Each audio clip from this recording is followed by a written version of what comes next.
Okay, number one. You know, I like geography questions. And you do too, right? Everybody loves geography. Islam began in what present-day Middle Eastern country? Was it A, Iraq, B, Saudi Arabia, C, Syria, or D, Turkey? The cities of Medina and Mecca are found within this very large country. You said what cities? Medina and Mecca are found within this very large country. Number two, true or false, while the Kaaba in Mecca is sacred to Muslims today, the building actually predates Islam and was a site of worship for pre-Islamic polytheists. True or false, while the Kaaba in Mecca is sacred to Muslims today, the building actually predates Islam and was a site of worship for pre-Islamic polytheists. Number three, which angel is said to have dictated the Quran to Muhammad? Was it A, Anthony, B, Azrael, C, Gabriel, or D, Michael? Which angel is said to have dictated the Quran to Muhammad? Number four, true or false, while his followers could sometimes be violent, Muhammad himself was apparently a very gentle man who never led his followers into battle or carried weapons. True or false, while his followers could sometimes be violent, Muhammad himself was apparently a very gentle man who never led his followers into battle or carried weapons. Number five, how many times a day must Muslims pray? To A, once only, B, twice, morning and night, C, 3 times in honor of the Trinity, or D, 5 times, dawn, noon, mid-afternoon, nightfall, and evening. Number 6, how many major divisions of Muslims exist? Hint, it's the same number as the major divisions of Buddhism. A, none, all Muslims are alike. B, 2 major divisions. C, 3 major divisions, or D, 4 major divisions. How many major divisions of Muslims exist? Number 7, one of these major divisions of Islam recognizes the concept of the blank, or spiritual leader of the community. Is such a man called A, a rabbi, B, a high priest, C, an imam, or D, a sheikh? One of the major divisions of Islam recognizes the concept of the blank, or spiritual leader of the community. Is such a man known as the A, rabbi, B, high priest, C, imam, or D, sheikh? Number 8, true or false, Islam spread very slowly after Muhammad's death. True or false, Islam spread very slowly after Muhammad's death. Number 9, what name, derived from the wool clothes they wore, designates the major mystical branch of Islam, those who sought direct union with God through meditation and dance? Are they known as A, Shiites, B, Wahhabis, C, Sufis, or D, Kabbalists? What name, derived from the wool clothes they wore, designates the major mystical branch of Islam, those who seek direct union with God through meditation and dance? Are they called Shiites, Wahhabis, Sufis, or Kabbalists? And number 10, true or false, Muslims have always persecuted Jews and Christians more severely than they have members of polytheistic religions, so-called pagans. True or false, Muslims have always persecuted Jews and Christians more severely than they have members of polytheistic religions, so-called pagans. Okay, Cody came in late here, so I'll go over the first few, and then if there are others you need to see, anyone needs to see, I'll be happy to go over those too.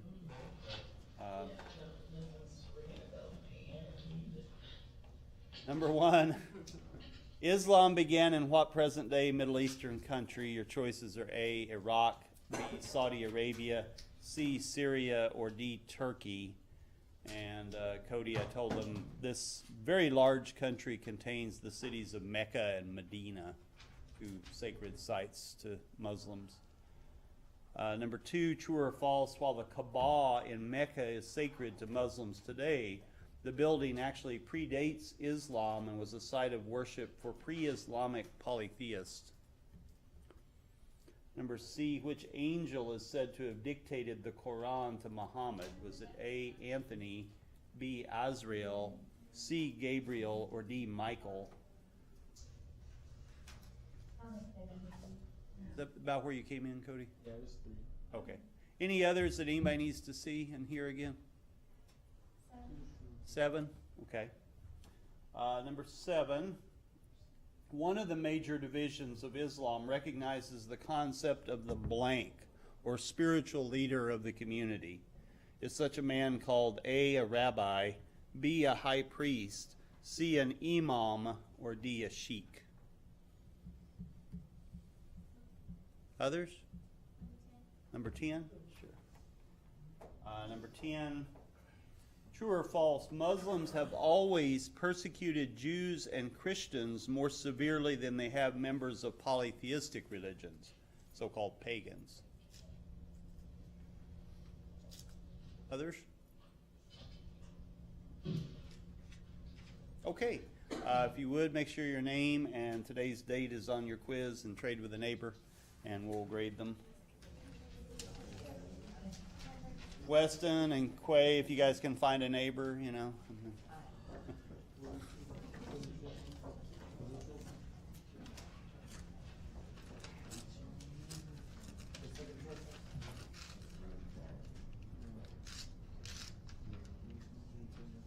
Someone trade with me. Candace is left hanging back there. Don't leave her hanging.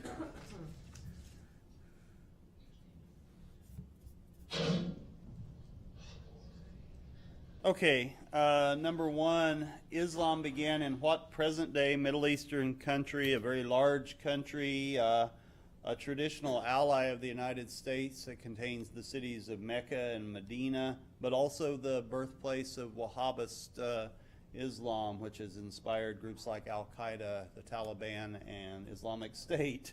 What country is it? Anybody? Saudi Arabia. Saudi Arabia. Yes, Saudi Arabia. B, yeah. Mecca was the key, huh? Yeah. B, Saudi Arabia. Number 2, true or false, while the Kaaba in Mecca is sacred to Muslims today, the building actually predates Islam and was a site of worship for pre-Islamic polytheists. Enid, is that true or false? Anybody over there? True. That is true, yeah. It's kind of a mysterious building, and since it's not really opened up to Westerners or non-Muslims, we know there's some stuff in it. There's a black stone in it, but it's kind of a mysterious building. Number 3, which angel is said to have dictated the Quran to Muhammad? Quay or Weston? April. Yeah, Gabriel, C. Gabriel. Number 4, true or false, while his followers could sometimes be violent, Muhammad himself was apparently a very gentle man who never led his followers into battle or carried weapons. Tonkawa? False. Yeah. He was a warlord, basically, a desert nomad warlord, and he did indeed lead his followers into battle. Again, contrasting him with Jesus, you know, a very different orientation. But it's a cultural thing, right? It's the culture in which they're born. Number 5, how many times a day must Muslims pray, Enid?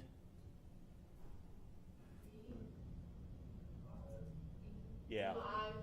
5 times, dawn, noon, mid-afternoon, nightfall, and evening. Very important obligation in Islam. Number 6, how many major divisions of Muslims exist? Ponca City? I said 4, but he said 2. 2 is correct, yes. Shia and Sunni, yeah. Shia and Sunni are the 2 major divisions. Most Muslims are Sunnis, but in countries like Iran, you have a Shia majority and a lot of Shia in Iraq as well. And of course, that's led to a lot of tensions with the Sunnis. So what's going on in Yemen right now is partly a Shia-Sunni conflict to a large degree. And Islamic State hates Shia and has sworn to destroy every Shia in the Middle East. So Yeah, they don't necessarily play well together, any more than Catholics and Protestants did in the 1500s. Number 7, one of the major divisions of Islam recognizes the concept of the blank or spiritual leader of the community. Tonkawa? Rabbi's Jewish. See. The imam. Yeah, the imam. Yeah. Yeah, rabbi comes from Judaism. They don't really have a concept of a high priest. Sheikh is a Middle Eastern term, but it refers more to a political leader or tribal leader. Number 8, true or false, Islam spread very slowly after Muhammad's death. Enid? False. False. Yeah, it spread really quickly through the Middle East and North Africa. Within, a few decades after Muhammad's death, it had spread incredibly fast throughout those regions. It's been a fast-growing religion, and today is one of the fastest-growing religions in the world. As I said the other day, it's expected to bypass Christianity as the world's largest religion by 2070. Number 9, what name derived from the wool clothes they wore designates the major mystical branch of Islam, those who seek direct union with God through meditation and dance. Ponka? C. Yeah, C, the Sufis. What is C? The Sufis, yeah. C, the Sufis. They're an interesting group. There was a Sufi group that was actually here in Oklahoma recently. They do performances of their dancing. They whirl around with these elaborate robes on and stuff. Kind of cool. Number 10, true or false, Muslims have always persecuted Jews and Christians more severely than they have members of polytheistic religions, or so-called pagans. Tonkawa? Anybody go for false? No, it's false. Yeah. Actually, they have had grudging respect, I guess might be a good way of describing it, for Jews and Christians because they regarded them as fellow people of the book. Christians they've had problems with because at times they have seen the doctrine of the Trinity as basically being polytheistic. But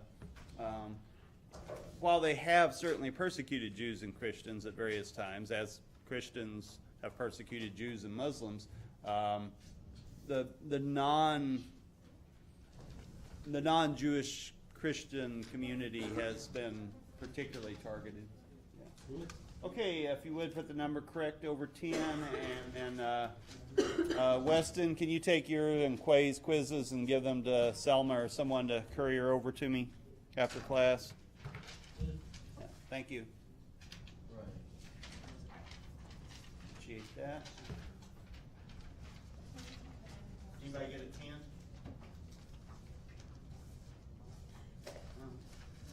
10? Green, the impossible green. Thank you.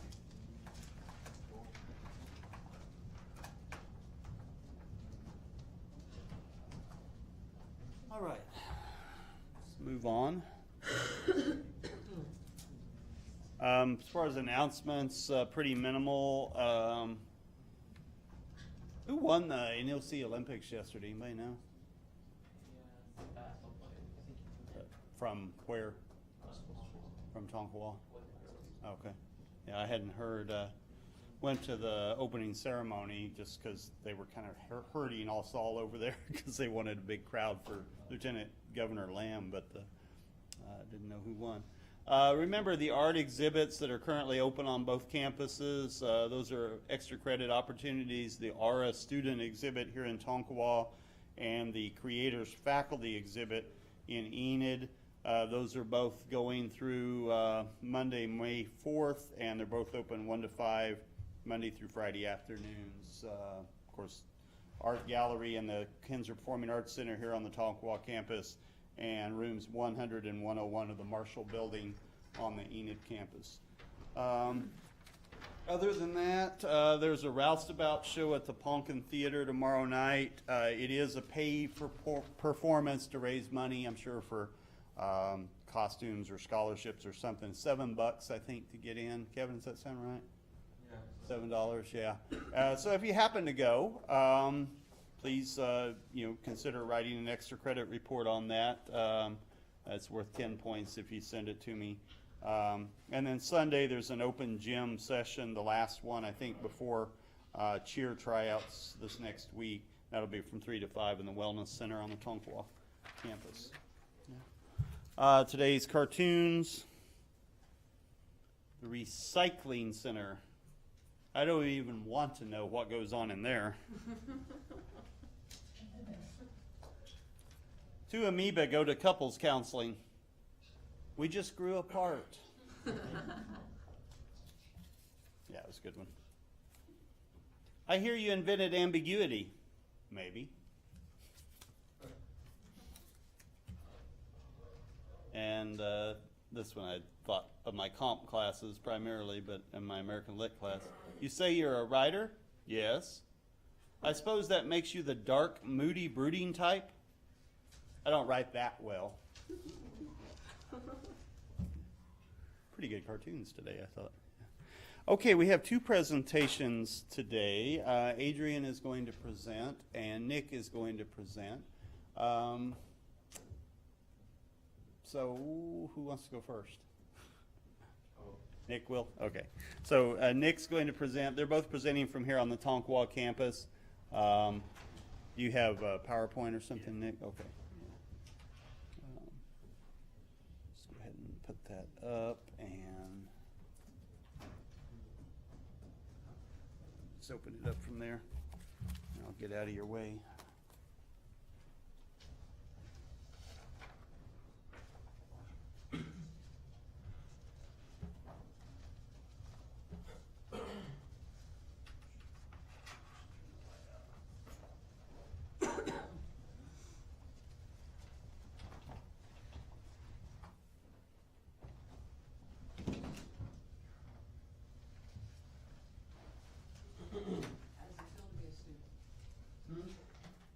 Better, actually.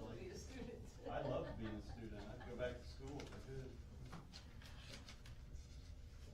Get a degree in French. Okay. I did my presentation over just the religious temples and buildings of each religion. I tried to go through the book and get one slide on each religion. I didn't get all of them though.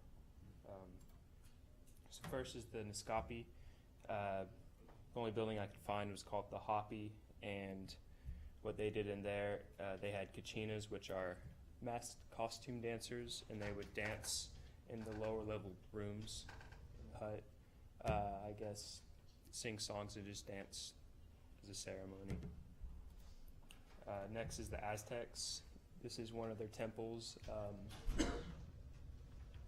They built it in layers, so they would start kind of small, then they would just build on top of it like that.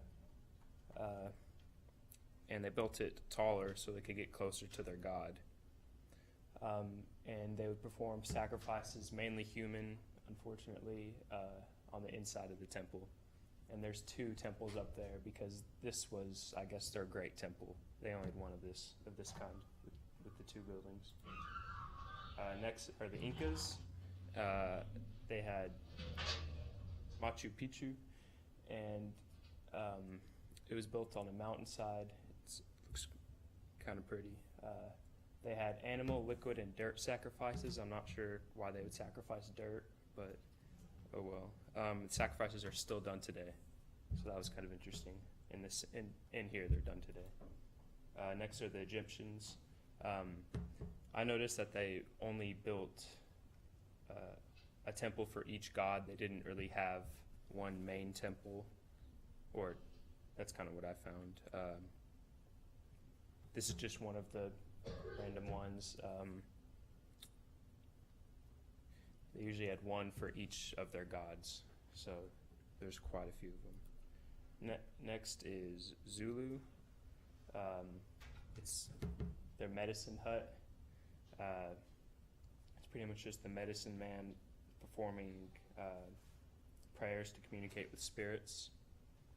And that was pretty much it on there. And they tried to talk to ancestors for protection, good health, and happiness. Next is Yoruba. I really couldn't find anything on this one.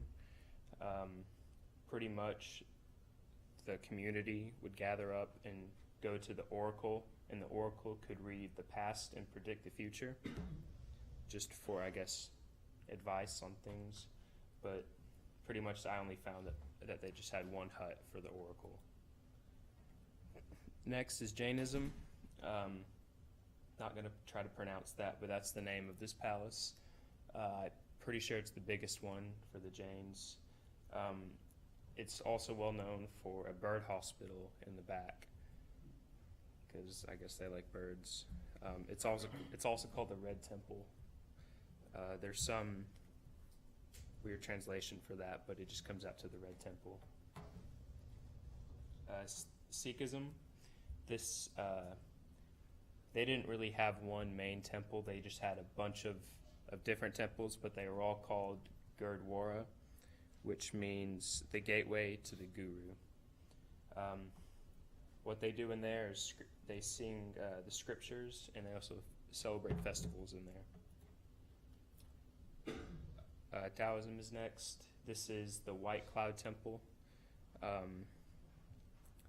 It was built in the mid 8th century, so I'm pretty sure it's the oldest one. And just meditation and prayers are conducted in the temple. Next is Confucianism. This is the Temple of Confucius. I guess it's more of a memorial, and it's visited by emperors after enthronement or a successful war to worship Confucius, which I thought was pretty interesting, how they just visit a temple with all their officials. Next is Shinto. They built the Shintos, or the shrines, to house kami, which are natural or supernatural person or power, and there's usually that weird gate in front of them in all of them. And there's many around Japan. Next is Zoroastrianism, which I thought was pretty interesting, because in every temple, in every fire temple, they have a sacred fire, and to determine how sacred the fire is, I guess, they have 3 tiers, which take a different ceremony per tier. For the lowest tier, it's conducted by 2 priests and take a few hours. And the fires stay lit constantly, I guess, throughout the years. The second tier is 2 priests from each of the 4 main estates, which I didn't really know what that meant. I guess just like the 4 main parts of wherever the religion is. So there's 8 priests in total, and they all bring sacred fire to start the fire's temple, or to start the fire in the temple. So they'll bring 4 sets of fire from around the nation, and the ceremony that they do after that takes 2 to 3 weeks. Then the highest tier is 32 priests, and each 2 priests take 1 fire, so there's 16 fires from 16 different sources, such as lightning, fire from a cremation pyre, and the 4 sacred fires mentioned before in the second tier. And so they all bring the fire together to start it, and the ceremony can take up to 2 years, which I thought was pretty interesting. Next is Hinduism. This is a pretty big temple. And the design behind the Hindu temples is they tried to build it near nature, so water or gardens. They would face the sunrise with the entrance towards the east. It was always symmetrical, and it's always laid out in a perfect square. And it's divided into 64 or 81 sections. Each square is dedicated to an element or a god, with the central ones being dedicated to the Brahman. And there's at least 1 dome on top, and you can see there's multiple domes on this one, but at least 1 of them. Next is Islam, and this is the Kaaba in Mecca, which is the main temple in the world. It's inside the most sacred mosque, that weird word, and it's just a cube with sacred items, such as a tablet from Abraham and a few plaques from other leaders of the country. There's about 1 million Muslims that circle the Kaaba each day, counterclockwise, reciting prayers. That's just their ceremony. And 5 times a day, Muslims around the world are said to pray to the Kaaba, towards the Kaaba, in the direction. And they use the Kaaba as a gateway to get closer to their God. So it's not like it's not that they're praying to the square; they're praying to their God through the square. Next, Christianity, and this is St. Peter's Basilica. It looks pretty amazing. It's pretty big, and St. Peter, one of the apostles of Jesus, and 91 other popes are all buried there. Michelangelo contributed to the design. He made it in more of a cross design. It's really hard to tell, but just like if you looked from above, it would look similar to a cross. The dome on top and the back is 450 feet tall, and there's a holy door in the northernmost part of the building, and it's walled off by bricks, and it's only opened every 50 years for, I think, converts to walk through, just to symbolize their way to heaven, and that's it.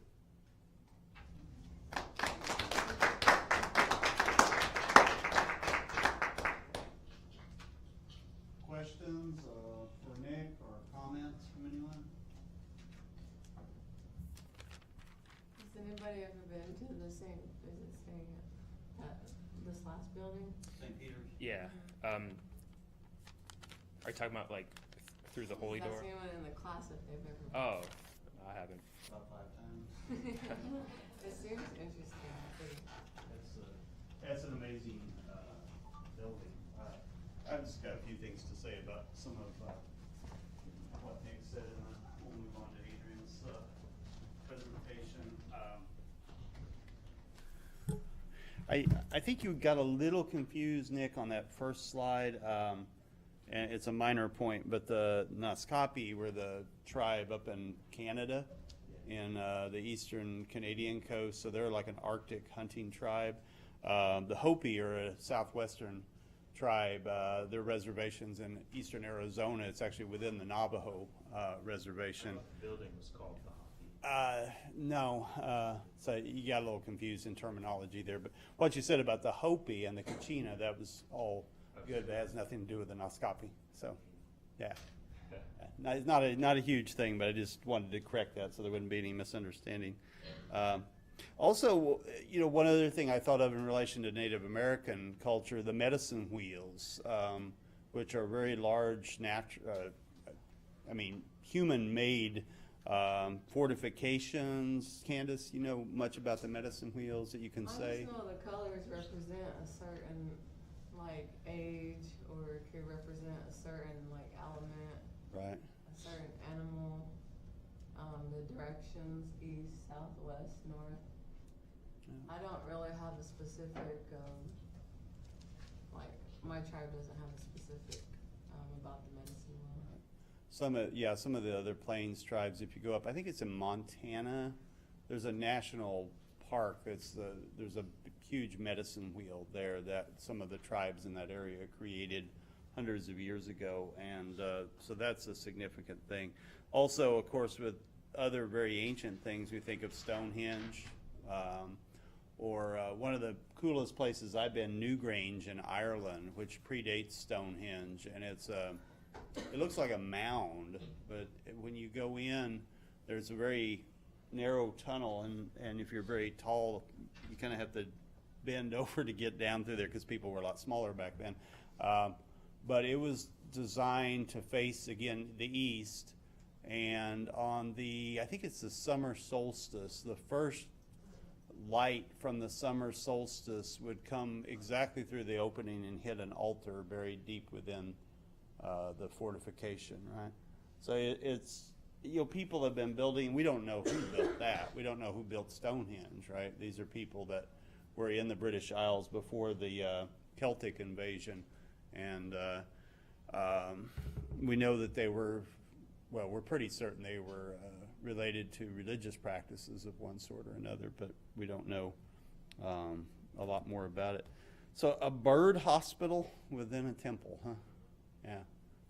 That was interesting. Those are the Janes, right? Yeah. Okay. Yeah, that was interesting. Also, yeah, question about St. Peter's. One thing that's funny about St. Peter's is, I guess after the Protestant Reformation, there were other big churches being built throughout Europe. And the church, the Catholic Church, felt compelled to sort of defend its bragging rights. So one of the things I think is funny when you're within St. Peter's, there are actually lines marked on the floor with little notes that this is where Canterbury Cathedral would fit inside St. Peter's. This is where this particular Notre Dame would fit inside St. Peter's. This is where, so they actually are like showing how much bigger St. Peter's is than these other famous Christian cathedrals throughout Europe, which I just thought was funny. Why did they put it like that way with the notes? I don't know, just to show tourists the Well, those people size aren't of it. buried there, but they say they could have. This is like the space, or No, it's just on the floor. There'll just be like a little line marked with tape or something on the floor, and a little sign in several languages explaining that that is where from the front of the church this particular famous church would fit inside St. Peter's Basilica. Yeah, it's kind of funny. Also, one of the things my boys thought was really, really cool when we took them to St. Peter's several years ago, some of the popes are not buried, they're mummified. And so as you're walking around in there, you see 3 or 4 popes that are in glass cases that are mummified, and so their bodies, you know.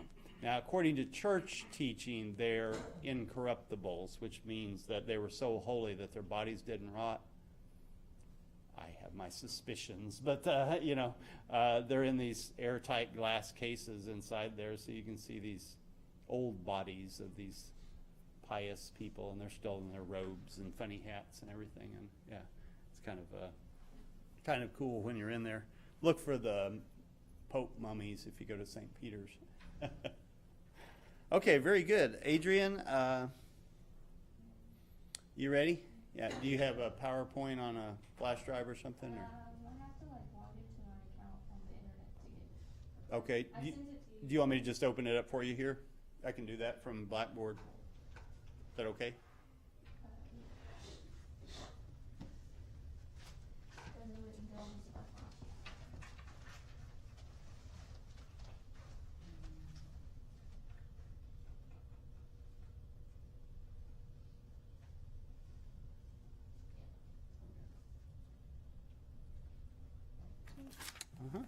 Take it away. So I decided I was going to compare and contrast Judaism and Christianity, just because growing up I was always taught in church that Jews were the chosen one by God, and so I was like, well, maybe they are a lot more alike than I thought they were, but going through this I realized that they really aren't that much alike. Okay, things to know. This is what we kind of learned throughout class, that Christianity is the biggest of the major religions. It has over 2 billion members, and there are different types of Christians, such as Baptists or Methodists and Catholics. There's a lot of different types. And Judaism is the smallest of the 5 major religions, with 14 million members. There are also different types of Judaism, such as Reform, Conservative, Reconstructionism, and Orthodox Jews. And the only comparisons I could really find was that they both accept the writings of the Old Testament. Judaism does not accept the writing of the New Testament. They both believe and worship God, and they both know of Jesus, but they do not worship Jesus the same. Their view on Jesus. Judaism believes that Jesus is not the Messiah, that he is a false prophet, and that he had a normal birth and not a virgin birth. They both believe that he would die by crucifixion, and they don't believe in his resurrection or his second coming. They don't believe that Jesus is the Messiah because they don't believe in the New Testament, and in the Old Testament there's prophecies that they study, and in the New Testament it is said that Jesus fulfilled the ones in the Old Testament. In Christianity, we believe that Jesus is the Messiah. He is the Son of God, so we believe in the Trinity, and Judaism does not believe that. They believe that God is just one person. They do not believe in the Trinity. And they have different holidays. Jewish holidays commemorates important historical events and agricultural observances, like the Passover that celebrates the rebirth of spring, which commemorates the Exodus from Egypt. I can't say that word, the Shavuot. Shavuot.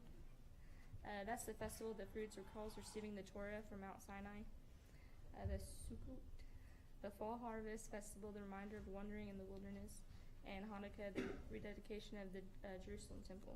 In Christianity, the holidays reflect important times in Jesus' life, like Christmas is Jesus' birthday.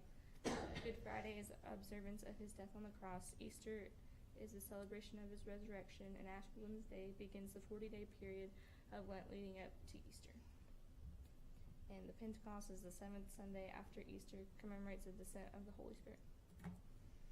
Okay, we have different rituals. Wine is a symbol of joy, and in Christianity, wine or grape juice is a symbol of Jesus' blood that was shed on the cross when he died. In Judaism, a special braided egg bread called challah is eaten on the beginning of the Sabbath meal, which I've actually had challah, and I've had to bake challah bread before, and so I thought it was pretty good. It's probably one of the best breads I've ever eaten. And in Christianity, we use bread or wafers, and that's a symbol of Jesus' body. Blessings are said in this home and the synagogue before drinking wine on the Sabbath, most Jewish holidays, and we use bread and wine. We just use them in communion to know that Jesus has forgiven us of our sins. And the challah is eaten at the beginning of the Sabbath meal. We have different places of worship. The synagogue or the temple or the shul, which is, from my understanding, is just a type of temple. And their leader is a rabbi or a rebbe, which is like another word for rabbi. And in Christianity, we use churches, chapels, and cathedrals, basilicas, or a meeting hall, just really wherever you can worship. And we use priests, bishops, archbishops, Christians, and all those. Those are the websites I use. I cited them. And that's it. I have any questions? And that's kind of the Jewish synagogues. But I don't remember where it was. I was about to ask you if you remember where it was. Beautiful building. It was the prettiest picture, so that's why I picked that one. Any questions? Thanks, Adrian.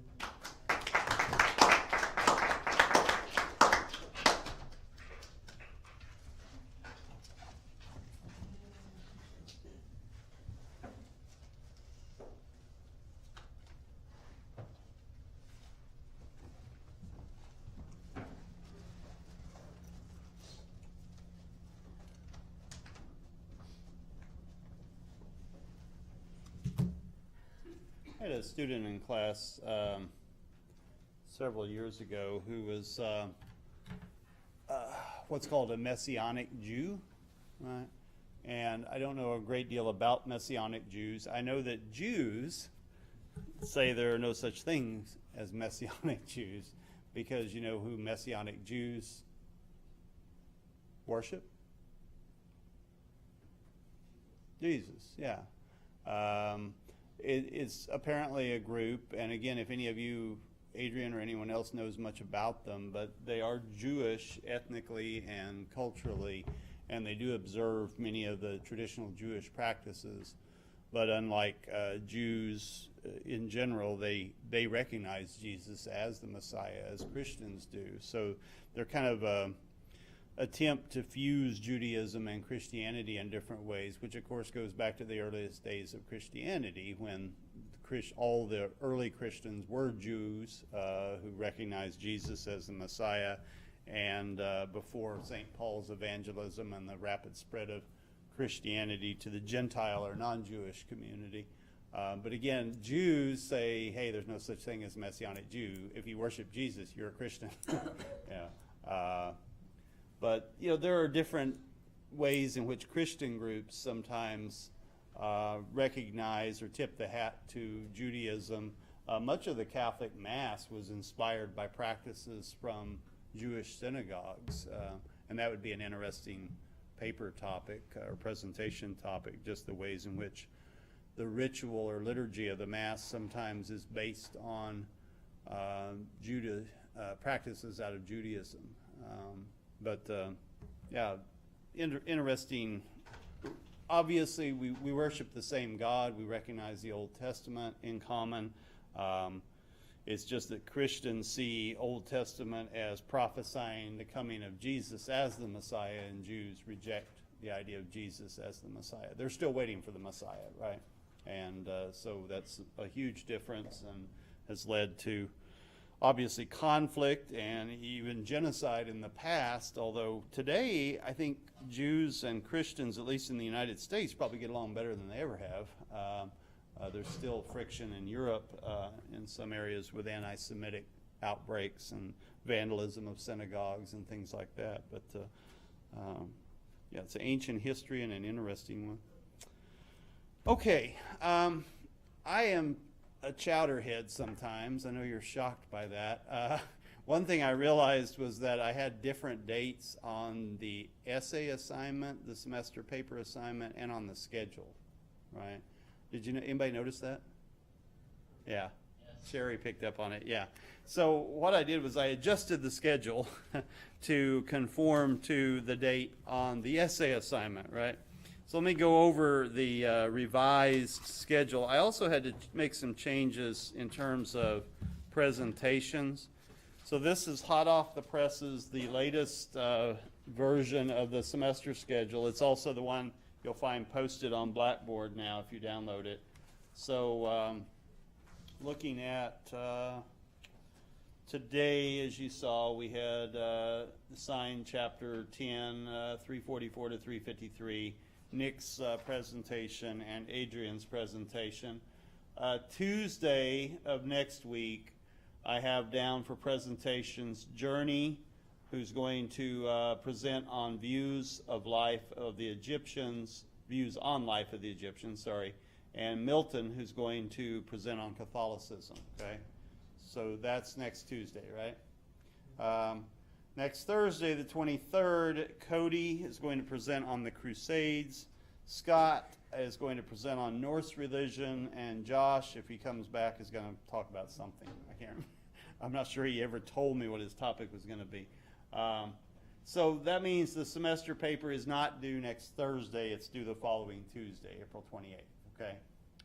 And so I adjusted that by putting it there. Again, submit the e-copy to turnitin.com. It's set up to receive the paper anytime you're ready to submit it.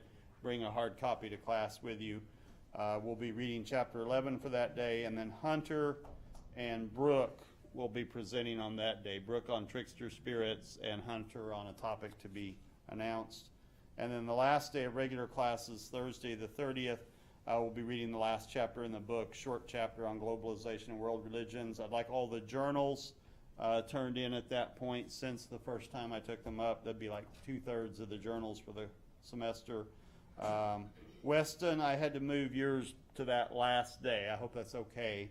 That'll be the role of religion and politics. That seemed to fit better with that chapter, for one thing. And then Kevin will be presenting on Baptists and Catholics on that day, too. Right. Is that okay with everyone as far as where your presentations ended up? Any conflicts that you see besides? I think the only one I moved earlier was Scott's, and he's not here to complain, so. I'll email him later and let him know that he's due for going next Thursday. But the paper is due Tuesday, April 28th. My apologies for the confusion. I had it down as due the 23rd, and that was not correct. Okay. Everybody clear now? Okay. And if you've been using a paper schedule, I would download and print out the new revised one just so that you have, the reading assignments haven't changed, or the final exam date, or the journal date, but just the paper date. Okay, I thought we would watch this little video. I think it's kind of cute. We talk about prayer. I might just preface this by saying that, you know, I grew up in the Church of Christ, which was my mom's family's church. Anybody Church of Christ in here? Ryan is? Okay, yeah. The Church of Christ is, they're kind of a Puritan sect, and by that I don't mean like the Puritans in New England or anything. I mean that they try to make Christianity as pure as possible, right? As close to biblical accounts. They're sticklers on finding evidence for practices in the Bible, right? So when I was growing up in the Church of Christ, it was very non-ritualistic. I mean, no robes on the preachers. You know, they might wear a tie, but that was about it, right? There were no candles, no incense, no responsive prayers or readings. And at least when I was a kid, they also did not recognize Christmas or Easter as particularly significant religious holidays. You know, they were you did the Lord's Supper every Sunday, and you had a service every Sunday, usually 2 on Sunday, but it was not a very ritualistic type of upbringing, right? Throughout my adult life, of course, I've drifted further and further in the direction of ritual. I like ritual for some reason. I like robes and candles, and in Catholicism we joke about being suckers for smells and bells, right? The smells of the incense and candles, the ringing of bells and all of that. In prayer, of course, that means I've gone from seeing prayer as just something that you do, a personal prayer to God, with each prayer being unique and different, to now being part of a tradition, of course, that recognizes both kinds of prayer, that is spontaneous personal prayers, but also set prayers, right? Like the Our Father, the Hail Mary, all the other prayers that we Catholics sometimes pray, right? In Islam, we are dealing with a religion that's, if anything, even more ritualized, right? And one thing you notice as it discusses the 5 pillars of Islam, are those 5 pillars beliefs or actions? Actions? They're actions, aren't they? Yeah. The statement of confession that one makes to become a Muslim, right? Muslims have one of the simplest conversion. You basically just say that in front of witnesses and poof, you're a Muslim, right? But then once you're a Muslim, you're expected to follow those other pillars, right? Including the Hajj, which is probably the most difficult and expensive. At least once in your life, making that trek to Mecca in Saudi Arabia, right? To walk around the Kaaba. But also fasting during Ramadan, almsgiving, and the 5 daily prayers, right? And the 5 daily prayers, again, are highly ritualistic. So I found a little video that it's a cartoon designed for new converts to Islam on how to pray. And it's just interesting because of how ritualistic the process is. So it's about 7 minutes. I think it's worth watching just to kind of give us a fuller understanding of exactly what Muslims are doing when they're praying during one of these daily required periods of prayer, right? So this is that video.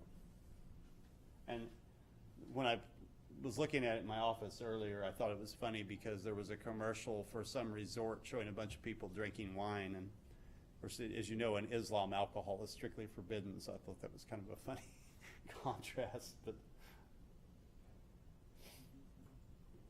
oh, now it's just a Showtime commercial.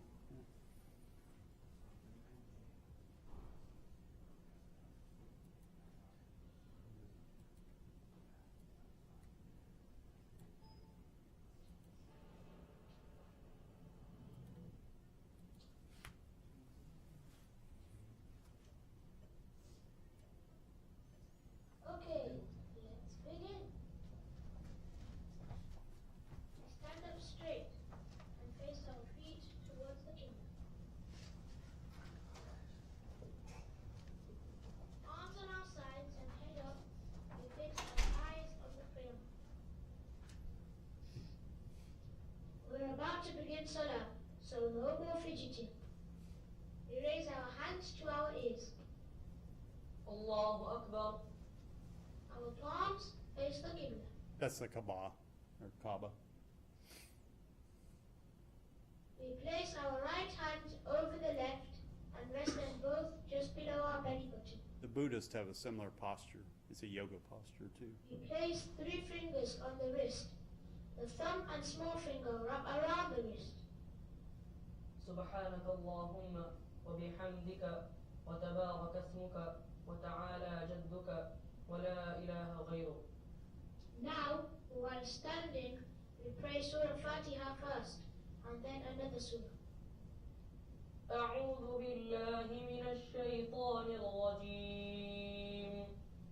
بسم الله الرحمن الرحيم. الحمد لله رب العالمين. الرحمن الرحيم. مالك يوم الدين. إياك نعبد وإياك نستعين. اهدنا الصراط المستقيم. صراط الذين أنعمت عليهم غير المغضوب عليهم ولا الضالين. آمين. بسم الله الرحمن الرحيم. قل هو الله أحد الله الصمد لم يلد ولم يولد ولم يكن له كفوا أحد. We now bend down into ruku. الله أكبر. Clasping our knees, we look down between our feet. Our fingers should be spread out. سبحان ربي العظيم. سبحان ربي العظيم. سبحان ربي العظيم. Our back, head, and legs should be straight. سمع الله لمن حمده. ربنا لك الحمد. After ruku, we stand up straight again, but this time we leave our palms down, facing the body. We are now about to go into sujood. الله أكبر. Knees first, then our hands, then the nose, and then the forehead. We must keep our hands in level with our ears and away from our face. سبحان ربي الأعلى. سبحان ربي الأعلى. سبحان ربي الأعلى. The feet should be upright, toes facing the Qibla. Your thighs must not touch your stomach. Both arms must stay off the ground. We rise from sujood in reverse. First our forehead, then our nose, and then our hands. الله أكبر. We then sit on the floor with our right foot straight and our left foot sitting horizontal.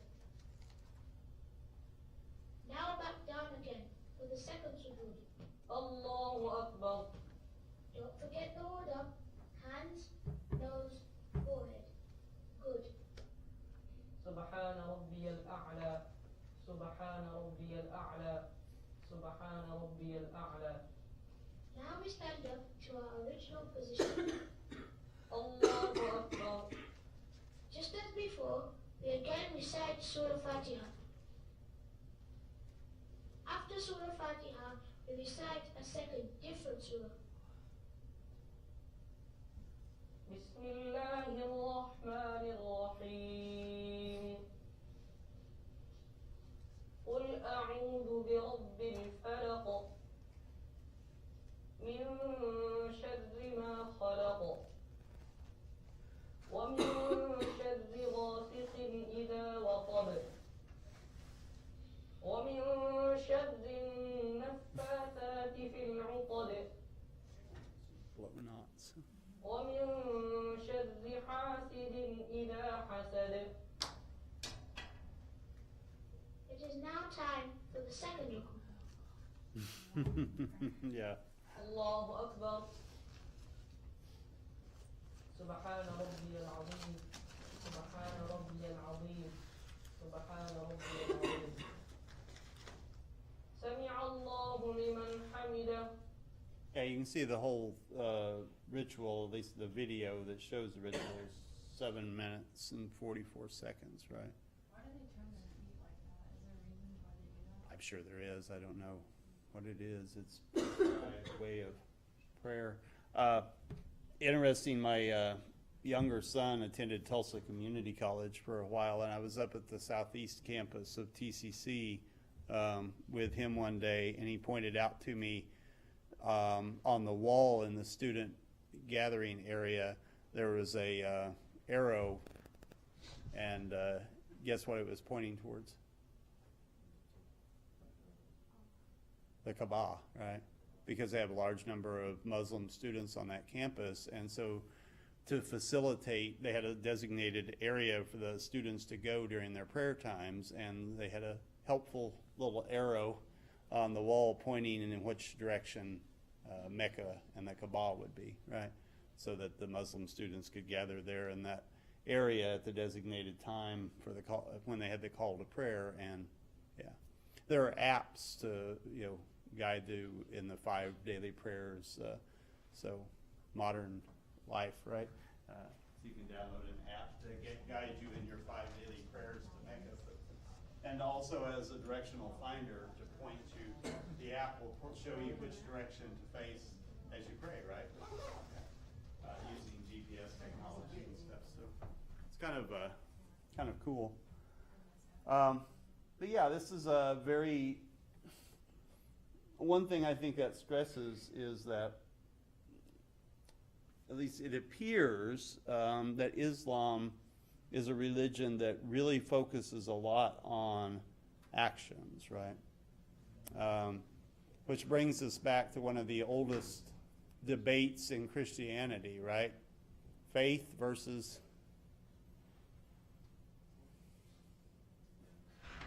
works, right? Faith versus works, or faith versus, when Martin Luther led the protest against the Catholic Church, right? He argued that it's faith alone, grace alone, right? And that the Catholic Church focused too much on works, right, and on rituals. And it's a debate within Protestant groups, right, about where that balance lies. I think obviously it's a combination of both, right? But looking at something like Islam, on the surface, it seems to be all about doing certain things in a certain way, right? But of course, there's much more to it than that, because the Quran, like the Bible, is full of concepts, right, and ideas for how one should live a good life, right? And those things underpin the morality of Islam in the same way that the Bible's teachings underlie the morality of Christianity. But of course, so much of it depends on interpretation, just as in Christianity. Let's look at a few sections from the chapter before we run out of time. Let's look at the 5 pillars for one thing. On 344, right? 344.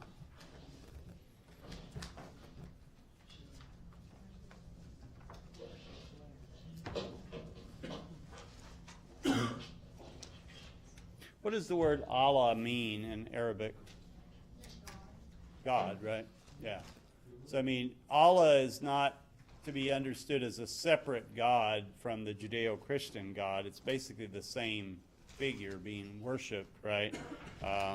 Because, again, in the Abrahamic religions, there's that common lineage back to Abraham. So Allah is not a totally different God. It's just an Arabic word that means God, right? So because of the importance of Arabic, the original language in which the Quran came to Muhammad, there's that emphasis on using the Arabic terms and on using the Quran or being able to read the Quran in Arabic. So if an American, let's say, converts to Islam, usually that person is expected to very quickly start taking Arabic classes, right? To learn how to read, write, and speak Arabic, with the primary intent being for that person to be able to read the Quran in Arabic, right?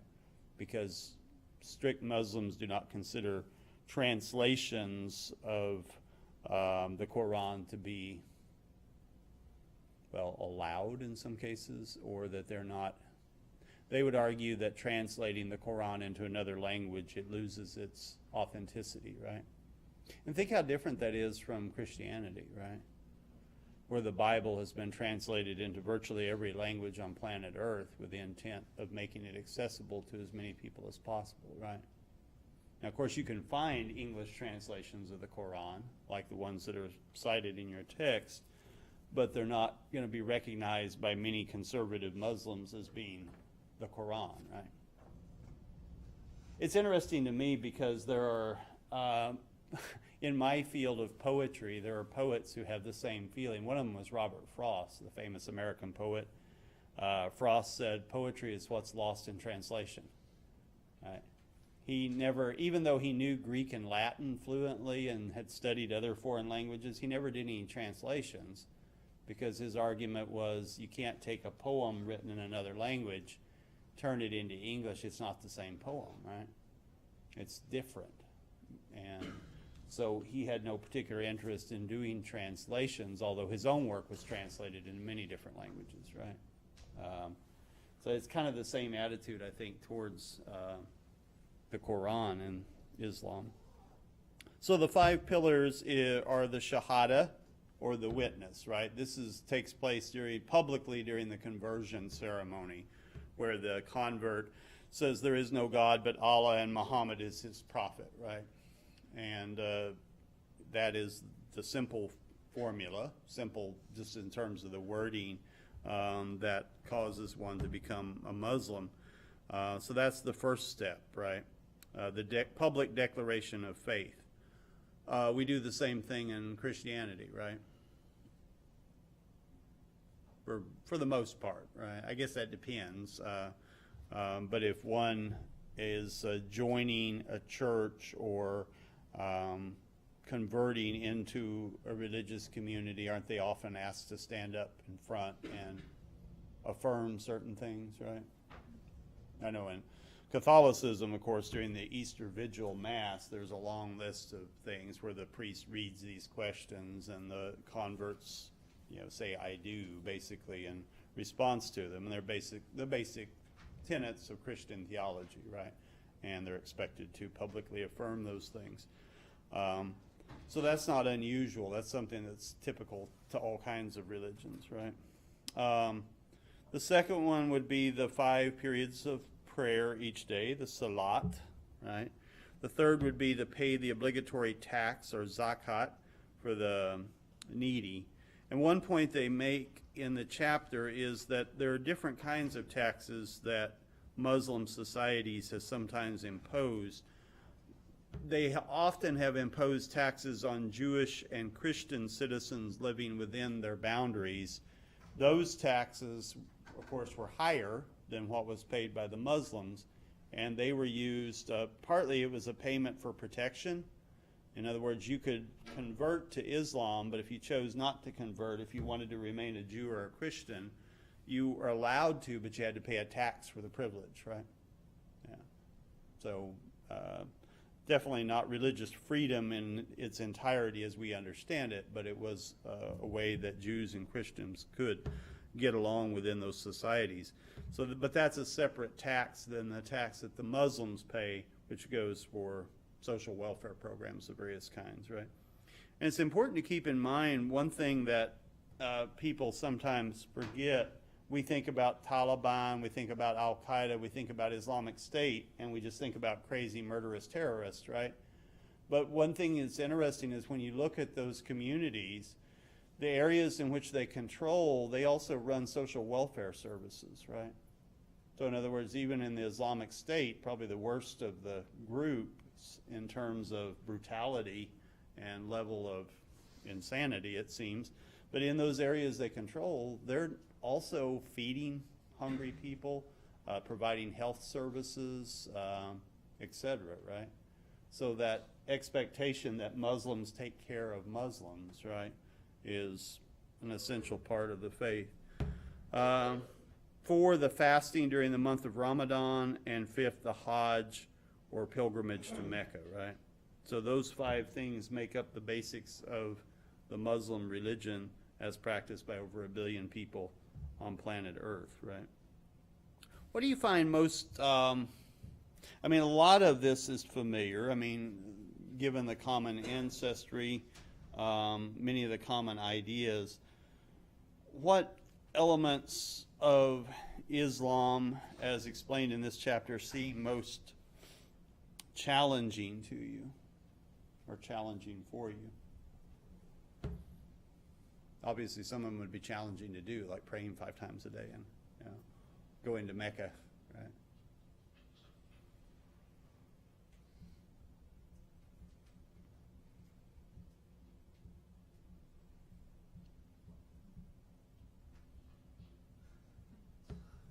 You want feedback? Nothing's challenging, so we're all ready to convert, I guess. Okay, say after me, right? Yeah. No. They do their prayers a specific way, like how Native Americans do. We have protection prayers, like how they say with keeping away people that do witchcraft and Right. people that are doing. I was trying to read it, but it kind of went by. I didn't sink it in. But we do that, but we also do that for other people too. Like if they ask you for help for prayers, our prayers are kind of similar too. Yeah. They say. Yeah. And People probably always pray for the same basic things, whatever the religion they're in. Yeah, go ahead. well, I was never taught. Whenever I was going to church in Methodist, I was never taught to pray for protection. I was always just taught to pray for good blessings and stuff like that. But converting to my Native American religion, there's a lot more words added to it and things taught than Christian religion. I was thinking, the prayer for protection from witchcraft and things like that. I mean, as I mentioned one day in class, after the infamous Black Mass incident in Oklahoma City last year, Archbishop Coakley, the Catholic Archbishop, asked all the Catholics in the Archdiocese, rather, to say the Saint Anthony prayer every Sunday, and that's basically an invocation against satanic forces, right? And so at the end of Mass every Sunday we say that prayer, and that's again specifically a prayer of protection, right, for everyone within this area of western Oklahoma, right? So yeah, it's not that different, right? They're saying it, or at least once a day, perhaps 5 times a day, if that's a part of those 5 daily prayers. Yeah. I'm always looking for similarities, right? And they're not hard to find in most religions. I mean, there's something that's similar between them. I mentioned the Shia and Sunni divide. I was talking to someone the other day, not a student in this class, just someone that, I think it was Rick Edgington, my good friend, and we were talking. He'd been listening to National Public Radio, and they'd had someone on there that was attempting to explain in a way that Americans could understand who the Sunni were and who the Shia were and why they didn't get along. And Rick was trying to explain it to me, but I still didn't. I know it has to do with who was regarded as the proper successor to Muhammad, right? And the Shia view one group of people as being those that were the legitimate heirs to Muhammad as leaders of the faith, and the Sunni see another group as having been the same.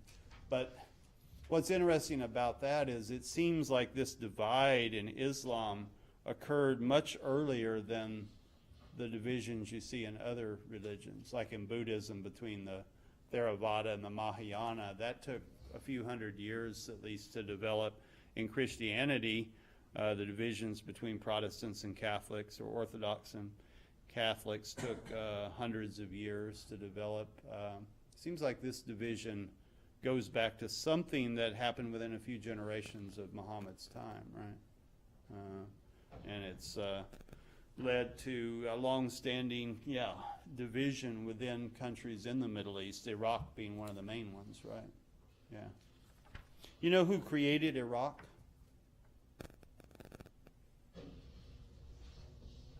History buffs? When the nation of Iraq came into being, anybody know? I mean, it's the world's oldest civilizations were in Iraq, but there was not a country called Iraq until, I want to guess when? Why did they change the name of it? Other countries for it, 1917. Yeah, it's the end of World War I, right? Because Iraq had been part of the Ottoman Empire, which was headquartered in Istanbul, Turkey, right? The Ottoman Turks, a Muslim empire that controlled the entire Middle East, or much of it. But after the Ottoman Empire ended up on the losing side in World War I, allied with Germany and Austria-Hungary, the victors, the U.S., Britain, France, they got to carve up the territory, right? And the British were assigned the task of that particular region. So the British created Iraq, right? They said, okay, these are going to be the boundaries of Iraq, and these people are going to be something called Iraqis, right? But in that boundaries, they put together Kurds, Shiite Muslims, and Sunni Muslims, right? Not a good idea, as it turns out, right? Because that has set the stage for now 100 years almost of conflict between those various groups, right? And Saddam Hussein, of course, ruled by sheer terror and kept them from attacking each other basically by mutual hatred of him, right? But in the absence of him, the current government of Iraq has had trouble kind of keeping these ancient divisions from blowing up, right? So, little history lesson, no extra charge, although tips are accepted on your way out the door. Yeah. See you next Tuesday. Penny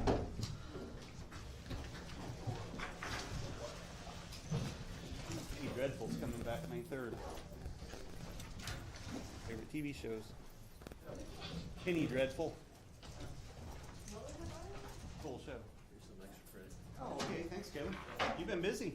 Oh, yes.